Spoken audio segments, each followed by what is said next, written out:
Welcome back to another edition of New York Got Game. A lot to get into this week. Knicks fans a little bit concerned because Jalen Brunson out with an injury. OG Anunoby is now out with an injury. How are the Knicks going to handle this? Coming off of a very, very impressive homestand. Now they go on the road. We've got plenty to talk about. We've got a great guest this week. So let's get right into it. The Knicks, they just wrapped up a 6-1 homestand, dropping 140 on the Miami Heat in one of their most impressive offensive performances of the season. They're 8-4 right now. They look dangerous, but now comes a real test. A 5-game road trip and a rematch with the Heat to start it off. So it's a perfect time for me to bring in a man who has covered the league at the highest level for decades. I'm not calling him old. I will never do that. He's my good friend, senior NBA writer for The Ringer, co-host of The Real Ones, my guy. Howard Beck joins me now. Howard, how you doing, sir? Doing great, Dex. Thank you. It doesn't matter how you describe it. I feel old regardless. That's, decades is accurate. It's accurate, but it hurts. It is. And then I called you sir. I was like, I'm not calling him old. And then I was like, yes, sir. There you go. That's good. Glad good, man. We've known each other a long time. Yes, we've known each other a long time. You've been doing this great work for a long time. Always good to see you. Glad to have you here to talk a little bit about the Knicks. But Howard, let me talk to you about this, because when you watch this Knicks team under Mike Brown, what has stood out to you the most about the offensive identity they've established through these first 12 games of the season? I know it's a very small sample size, but what has stood out to you about that? Yeah, statistically, there's not a dramatic difference, although there is in one category, which I'll get to. But I think it's visually, aesthetically, that is the biggest difference from Tom Thibodeau to Mike Brown. And it's what you should have expected. It's what fans should have expected, and I think it's certainly what the Knicks as a franchise expected when they hired Mike Brown, which was they certainly wanted a coach who was going to diversify the offense a little bit. Now, obviously, under Tibbs, they were a top 5 offense last season. They were very effective. They made the conference finals. But that doesn't mean that you can't be even more effective and that you can lessen the burden on Jalen Brunson a bit. And I think that's what Mike Brown has sought to do. So there's more ball movement. There is a little bit more offensive initiation from guys like Mikal Bridges. There's a little bit more usage of the bench, which is obviously a knock on Tibbs. And again, in his defense, they've also upgraded the bench a little bit. So I think they look a little different. They're playing a little different. I like the way the ball moves now. I like the offense. I like it being a little bit less Jalen-centric and less of the ball kind of sticking. The movement, I think, is good in the modern era. I mentioned one statistical area where they are dramatically different, and that is three-point shooting. They're taking 10 more threes per game this season so far than they did last season. And that, again, I think is a reflection of a couple things. One, they have a lot of good three-point shooters that they just weren't necessarily utilizing to their full extent. The Knicks last year, I think, were 27th in three-point attempts in the NBA. They're now third. And you have to do that in today's NBA, not just to keep up with your competition, but to maximize all of your role players. If you've got good three-point shooters, use them. And their percentage of three-pointers made is not that much different than it was last season. So this is definitely sustainable. They're just taking a lot more of them, which I think makes them that much more potent. And when you've got two elite offensive players in Jalen Brunson and Karl-Anthony Towns, it's gonna open up a lot for the role guys and give them a lot of open shots. So I think they are leveraging their three-point shooting really well. And again, I think the better ball movement is going to pay dividends. I've liked it too, particularly the better ball movement. That's looked really good for this team. And I think you're right, diversity matters in this modern NBA, Howard. And I think when we look at all that, my next question is, how much of this recent offensive surge, because that's so much of what the fan base has been talking about, right? How much different the offense looked, but how much of this recent offensive surge that we saw through their last homestand is sustainable, and how much for you feels like early season shooting variance that potentially could regress as they go on the road? So how much should we buy into what we've seen from them offensively early on? Yeah, so look, the good news is the Knicks last year shot about 37% from three as a team. They're now shooting 38%. So this is not so like they're not having some like wild statistical aberrance of a surge here. They are actually shooting about the same percentage they did last season. They're just taking a lot more threes. So that's definitely sustainable because there's not some outlier going on here. And they've got a lot of capable three-point shooters, and they have, not for nothing, two elite offensive hubs in Brunson and Towns to get this thing going. So you know those two guys are always going to be able to bring it every single night. And then the rest of it becomes, if we're talking about variance, shooting surges and our guys, capable of hitting all these open threes consistently. I think they've got that. Like I don't see any outliers here that would suggest they're going to come crashing to earth. And again, like they're pretty much in the range they were last year in offense. They were fifth overall last year in offensive rating. They're third now, so a couple of ticks higher.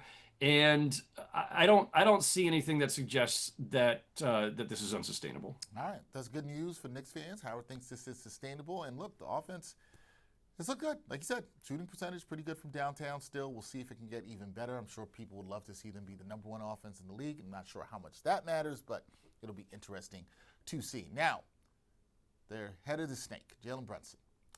He's got an ankle injury. That casts kind of a shadow over this team's momentum. How big of a concern is Jalen Brunson's ankle injury for the Knicks in both the short term and long term? Any injury to Jalen Brunson's a concern, obviously. I think they've got a deeper team than they had last season. I think that Mike Brown is doing a nice job of, empowering Mikal Bridges to be more of a playmaker, and that has certainly shown up again. You can see it, and you can see it in the stats as well. I think that, bringing in, Jordan Clarkson and the bigger role for Landry Shamet, Deuce McBride, like you've got a lot of different directions you can go and a lot of guard depth, but I mean, there's no replacing Jalen Brunson. So what are we talking about? I think they can sustain it short term. I think that when Brunson is healthy, they can, play a game that's very effective without leaning on him quite as much. But anytime Jalen Brunson's hurt, it's a concern. I mean, this is the same ankle that cost him, I think, 15 games last season. He turned it a couple more times in the playoffs, but kept playing because that's who Jalen Brunson is. But the wear and tear is cumulative, and you don't want to have to keep nursing him through the same ankle injuries or any injuries, and knowing how much you're going to need him in April, May, and if they're fortunate, June. So yeah, it's a concern. I think it is lessened by the fact that you have a lot of capable guys who can pick up the slack short term, but Jalen Brunson, like there are times I think they just need to wrap him in bubble wrap until the spring, but hard to get through a season that way. Yeah, and I'm very intrigued to see how they manage this with him going forward. To what you said, you want him for late in the season, you want him in the playoffs. So I don't think you want to rush him back. You want him 100% healthy, and I think the Knicks have enough depth to be able to get through. I don't know, maybe a month without him. Maybe they can get that done. But here's the thing, Howard. Last season, you heard the minutes police. They were all over Tom Thibodeau. We know this. So what did you make of Mike Brown's decision-making to have Jalen Brunson late in the game against the Magic when he got hurt? And, are some fans making too much of the timing of the injury and blaming Mike Brown? Because we've seen that too. And should he get more heat? Should he get the same heat that Tom Thibodeau got? What do you make of everything that's gone on with Mike Brown's decision around Jalen Brunson?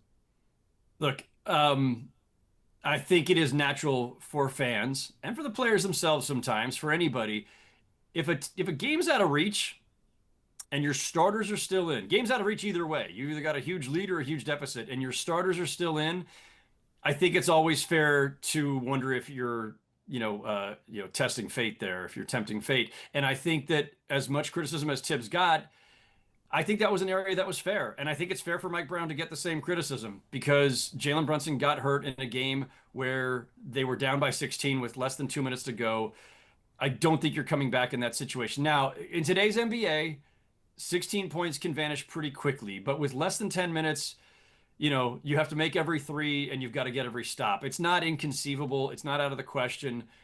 But you are pushing it. You are tempting fate, and I get it. Mike Brown's answer was the same answer that Tom Thibodeau had given in the past, that any coach in that situation would give. I'm trying to win the game. I get it, but especially in today's NBA, you've got, and especially if you are a presumed contender, which the Knicks are, you have to look at the big picture. You have to take the long view, and there are times where we used to see this with Popovich, where if the Spurs are just out of a game, he just yank them all in the third quarter and say, screw it, we're saving them for tomorrow night because we have a back-to-back, or we've played a lot of games recently, or whatever. And I think people don't necessarily like that. I understand that. Fans certainly don't like seeing stars pulled, but in a case like this, late in the game, that you are probably not coming back, and then you end up with the injury, yeah, you're gonna get some backlash. And you know, I understand a coach wanting to win every single game. Coaches are judged on their win-loss record.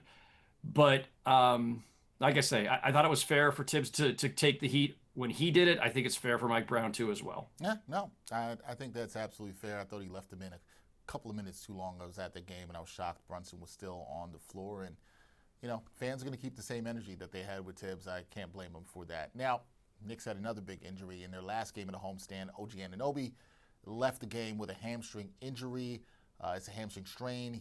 The reports came out that he will be reevaluated in 2 weeks. Now, that's just being reevaluated, Howard, but he did leave another game with another hamstring issue. That's going to raise some red flags. How worried should Knicks fans be about his durability and then what it means for the defensive floor? Because he's been absolutely their best defensive player through the first 12 games of the season. He's been their best defensive player for the last couple of years since they got him, I think, right? I mean, this is tough. Look, I don't want to get hyperbolic here. I'm not trying to be hot takey, but in some ways, OG Anunoby is as much or even more irreplaceable than Jalen Brunson. You can find other ways to score on this team. Not long term. Obviously, you need Jalen Brunson if you want to be a contender. You can find other guys who can handle the ball, who can make plays, and who can score. It's hard to find anybody else who can do what OG Anunoby does and who can basically guard 5 positions and is one of the top rebounders and is just so strong and so athletic and can do so many things. Obviously, great scorer in the open court, good shooter. He's become an offensive force for them as well. I just don't see where you replace him. Like he's not replaceable. They don't have that many defensive wings to pick up the slack. I was looking up and down the roster, thinking about like just kind of the domino effect and like who do you shuffle in and what's the domino effect of all right, OG's not here. You shift Bridges to some of his assignments. He's probably one of your better wing defenders. It's probably more Landry Shamet and more Deuce McBride and some others. You've got a lot of guards, but you really don't have a lot of guys at the forward spots who can pick it up. And on top of that, Mitchell Robinson is still limited. He's under this load management program after his offseason surgery. So not a lot of places to go for defense, not a lot of places to backfill the front court. I think they're going to miss OG quite a bit.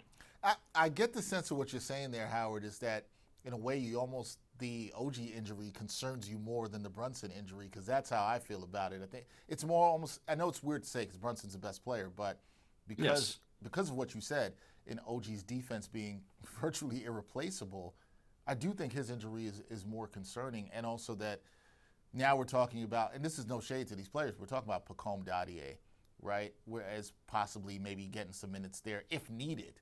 I'm not saying you would. I think maybe you're shifting Josh Hart to the starting lineup. You talked about Deuce McBride, Landry Shamet getting some more minutes. I've even heard some fans tweet at me and say Mohamed Diawara. And I'm like, that's asking a lot. I see your face, Howard. That's asking I think I'm going to Gershon Yabusele before some of those guys. But I mean, and he's one. Look, Yabusele was one of the big offseason pickups, right? Yep. And he's been kind of a footnote in Mike Brown's rotation so far. So this is, I think, certainly going to be his opportunity to show that he is valuable enough that he should stick. They're going to need him. They just don't have a lot of big bodies, and certainly not tested big bodies. The guys you just mentioned, all the youngsters. Fans always love the young guys. There's a reason those guys aren't playing much. Yeah, and they still have to grow. So I guess that brings me to this. If Brunson and Anunoby are limited, it looks like they both will be out for an extended period of time. That's what it looks like right now. Who's the player that you believe must shoulder the biggest load offensively for the Knicks during this period?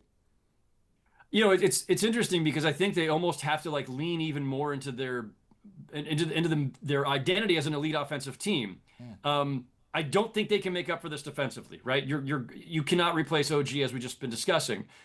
It's almost like you need to score even more or more efficiently. So lean that much more into your offensive identity. That may mean, a lot more of same suspects: Bridges, Shamet, McBride. you're just going to need to be that much more potent because you cannot replace what you've lost with OG Anunoby defensively. Karl-Anthony Towns, we always want more defense from Cat. And again, if Brunson is out, if your question is where do they turn to for more offense, Cat is your other elite offensive player. He does not create on his own very much. He's a big, you got to get the ball to him, but I would certainly look to feed him quite a bit. And he can, make plays himself as well. He's a very capable passer and playmaker. You can play through him a bit. But I think, Towns and Bridges are the guys who are going to have to pick up a lot of the slack offensively without Brunson. And then defensively, they're just going to have to be on a string. Yeah, and so you just mentioned Towns, and we look at the last game the Knicks played on Friday night against Miami. I thought that was Cat's most dominant performance of this season, maybe one of his most dominant regular season performances that we've seen from him as a Knick. How important is it for him that he has more of those, I'll say, best player on the floor nights that we've seen from him? He looked like that, especially in the first half against Miami. How important is it with Brunson out that he brings that kind of energy? I love it when Towns is playing with that swagger where he's just, really gesturing and kind of whooping it up out there and acting like the dominant offensive player that he is. Look, he's never going to be, Akeem Olajuwon in the paint in terms of his shot blocking, rim protection, any of that. I think it's okay for stars to be stronger at one end. You can win a lot of games that way.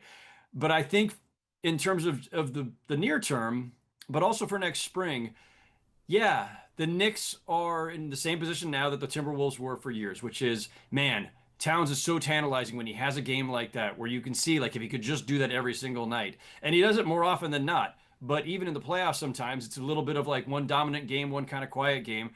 You need it from him every single night. And in a situation now where Brunson may be out for a little bit and Anunoby is out and Mitchell Robinson is on a minutes restriction, yeah, of course they need that version of Karl-Anthony Towns, that dominant version, that swaggering version every single night. And that's his burden to bear. That's been his burden to bear ever since he came into the league. And I think he's better about that now than he was. And I think for anybody who was worried about how he would do under, the bright garden lights and playing in New York and coming home and all that, I think he's proven he's handled it pretty damn well. But he still has some of those same patterns that he had in Minnesota.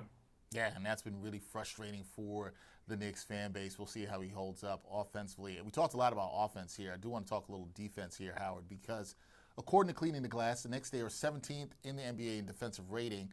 How do you assess the Knicks' defensive issues so far? And we have noted in this conversation that they're going to be a little bit more defensively challenged without OG Anunoby and Mitchell Robinson being limited. So how have you assessed the way this Knicks defense has looked thus far? Yeah, they're only slightly behind where they were in defensive rating last season. So they haven't really slipped much. They were about middle of the pack in the high teens last year. They're in like the mid-teens now.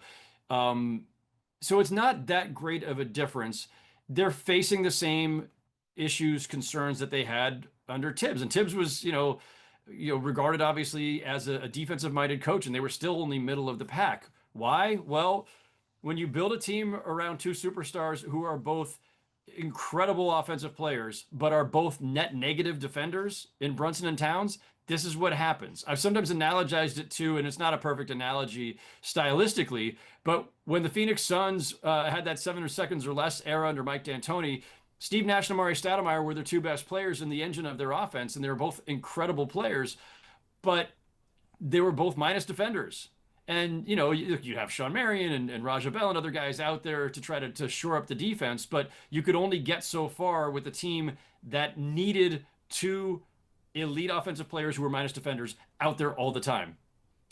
This is the problem for the Knicks. Jalen Brunson and Karl-Anthony Towns are who they are at this stage. And so you try to shore it up everywhere else. And by the way, the Knicks have done a really good job of this architecturally, right? They traded for Towns, traded for Anunoby. They traded for Bridges. They tried to find the kind of players around Towns and Brunson to play the defense that those guys can't.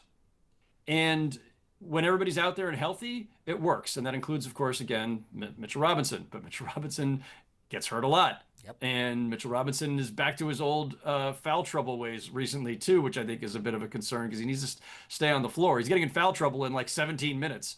So I'm afraid this is just the challenge that they're always going to face as long as the team is built around Brunson and Towns. You have to find enough capable defenders to fill in, and there aren't a ton of elite guys out there to go get. Yeah, no, there isn't. And the Knicks also don't have a lot of those assets left over to go get those guys. So very interesting to see how that works, especially now with the injuries to Brunson and OG.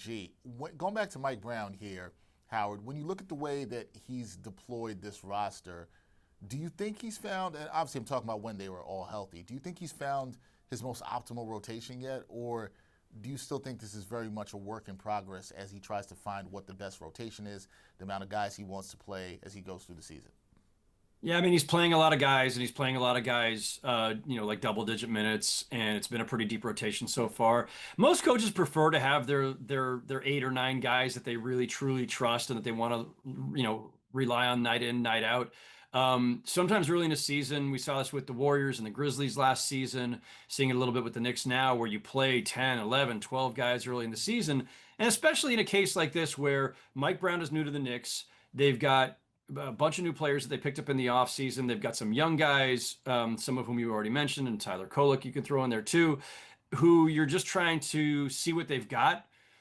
I don't mind that. It's we're still in the first more or less month of the season here. We're coming up on the 4-week mark soon, and 20 games is usually the mark where teams feel like they've got a sense of who they are. I think Mike Brown will eventually reduce the rotation a bit and find his guys. He's tinkering right now, and I think that's normal. And I think again, Mitchell Robinson's minute restriction is creating part of that too, because you're just trying to find other guys to soak up minutes in the front court. Jordan Clarkson got off to kind of a wonky start. I think he's been a little better lately. Yabusele, we mentioned earlier, they still need to figure out what the best role for him is. So give it another few weeks, I'd say. But I would expect that by mid-December, at the latest, we'll see a little bit more of a consistent and tighter rotation. I'll tell you what, when you get to mid-December and the rotation's a little tighter, the minutes police are going to come back out. They're going to come for Mike Brown. This is tighter, not necessarily guys playing 38 minutes, 40 minutes a night. Just a little fewer tighter. Bodies just overall. Just a little. There you go. So when you talk about Mike Brown, right, you look at everything in his early coaching tenure. Again, 12 games. But you look at the offense, look at the rotations, the tempo. They're trying to play with more pace, the decision-making. What's your biggest like with Mike Brown thus far, and what's your biggest concern with him as head coach right now?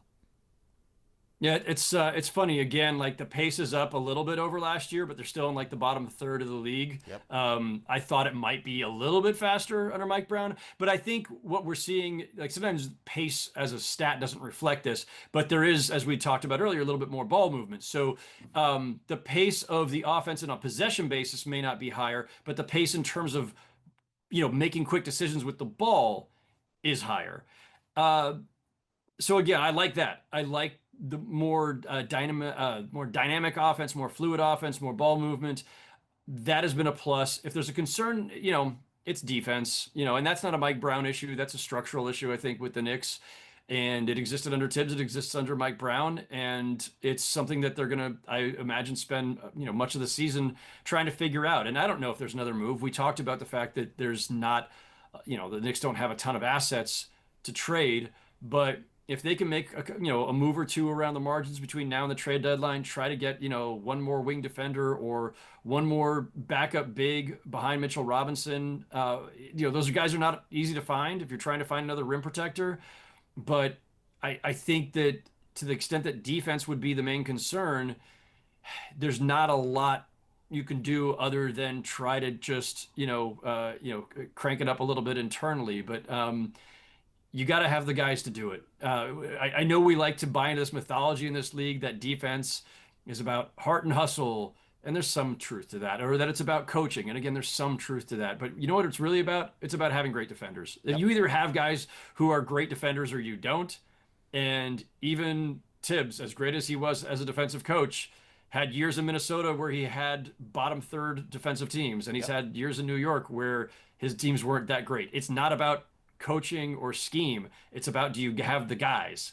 And the Knicks have a couple of guys who are great defenders, and then a lot of guys who are average to below, and you just got to deal with it. Yeah, you got to have the personnel. If you don't have the personnel, you cannot defend at a high level. And look, the Knicks, they've been dominant at home, Howard, to start the season, but they are 0-3 on the road thus far. What do you think is the most important thing to watch with the Knicks during this 5-game road trip that will tell us, and maybe that'll tell you a lot about this team, whether this Knicks team is a true NBA title contender or maybe still a tier below? What are you watching for in this road trip? I'm not going to put too much on a 5-game road trip in November in terms of what it means for April or May. Yeah, obviously you want to be a great road team. If you're expecting to make a deep playoff run, you got to be able to win on the road. But this is a very, very veteran Knicks team. I think we've already seen they're great at winning on the road, regular season and playoffs both. So I'm not overly concerned about an 0-3 start to the road record. It's not going to be the most strenuous road trip. It's a 5-game trip, but game 4 of the 5 is in Brooklyn. So it's actually, they're at home, and we've heard the way the crowds are at Barclays Center when the Knicks play there. It's a home crowd, and the Knicks don't have to worry about sleeping in a hotel that night. So, and then not the toughest competition on this trip either, right? Like, Miami's been really competitive, but they're a game over 500.